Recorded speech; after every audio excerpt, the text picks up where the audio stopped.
অবশেষে পাকিস্তানের মধ্যস্থতা ইসলামাবাদে শান্তি আলোচনায় ইরান যুক্তরাষ্ট্র, তবে বৈঠক শুরুর আগেই অবিশ্বাসের ছায়া।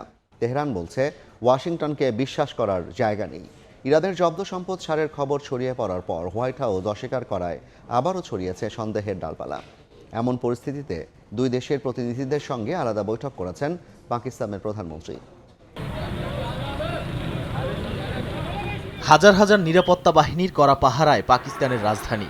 শনিবার সকাল থেকে নানা ধোঁয়াশার পর অবশেষে ইসলামাবাদে পৌঁছালেন মার্কিন ভাইস প্রেসিডেন্ট জেডি ভ্যান্স। তার অবতরণের আগে দেশটিতে মধ্যপ্রাচ্যের ট্রাম্পের বিশেষ দূত স্টিভ উইটকফ এবং জ্যারেড কুশনারও পৌঁছান।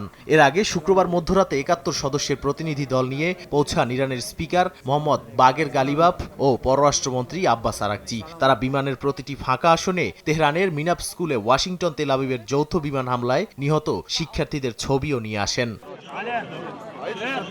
মার্কিন ভাইস প্রেসিডেন্ট ভ্যান্স পৌঁছানোর পরেই মূল আলোচনা শুরু হওয়ার কথা থাকলেও ইরান বলছে তাদের পূর্বশর্ত পূরণ না হলে সংলাপ শুরু হবে না। ইরানি পক্ষ স্পষ্ট করেছে আলোচনায় তারা সদিচ্ছা নিয়ে এলেও যুক্তরাষ্ট্রের প্রতি তাদের আস্থা নেই। গালিবাফ জানিয়েছেন অতীত অভিজ্ঞতায় ওয়াশিংটনের প্রতিশ্রুতি ভঙ্গই তাদের প্রধান উদ্বেগ। তেহরানের দাবি প্রকৃত চুক্তি হলে তবেই তারা পূর্ণ সহযোগিতা করবে, না হলে আলোচনা এগোনো কঠিন হবে।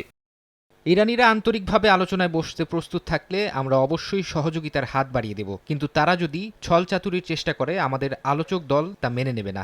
তাই বৈঠক শুরু হওয়ার আগেই আলোচনার পরিবেশে অনিশ্চয়তা ও কূটনৈতিক চাপ তৈরি হয়েছে। এর মধ্যেই পাকিস্তানের সেনাপ্রধান আসিম মুনিরের সঙ্গে বৈঠকের পর পাকিস্তানি প্রধানমন্ত্রী শাহবাজ শরীফের সঙ্গে বিকেলে বৈঠক করেন ইরানি প্রতিনিধি দল। এরপর মার্কিন ভাইস প্রেসিডেন্ট জেডি ভ্যান্সও শাহবাজ শরীফের সঙ্গে বৈঠক করেন। এদিকে কাতারে ইরানের জব্দকৃত সম্পদ ফেরত দিতে যুক্তরাষ্ট্র সম্মত হয়েছে বলে ইরানি সূত্রের বরাতে জানিয়েছে ব্রিটিশ বার্তা সংস্থা রয়টার্স। যদিও এমন দাবি অস্বীকার করেছে হোয়াইট হাউস।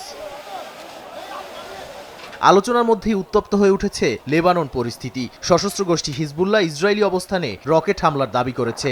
ইসরায়েলি বাহিনীও লেবানন থেকে ড্রোন ও ক্ষেপণাস্ত্র হামলার কথা জানিয়েছে। এতে সীমান্ত এলাকায় নতুন করে সংঘর্ষ ছড়িয়ে পড়ছে। এই সংঘাত যুক্তরাষ্ট্র ইরান আলোচনায় লেবানন ইস্যুকে আরও চাপ হিসেবে সামনে নিয়ে এসেছে। এরই মধ্যে মঙ্গলবারে ওয়াশিংটনে লেবানন ইসরায়েলের যুদ্ধবিরতি নিয়ে বৈঠকে হিজবুল্লাহ উপস্থিত থাকলে আলোচনায় বসবে না বলে সাফ জানিয়েছে তেল আবিব। নাদিম মারজান, সময় সংবাদ।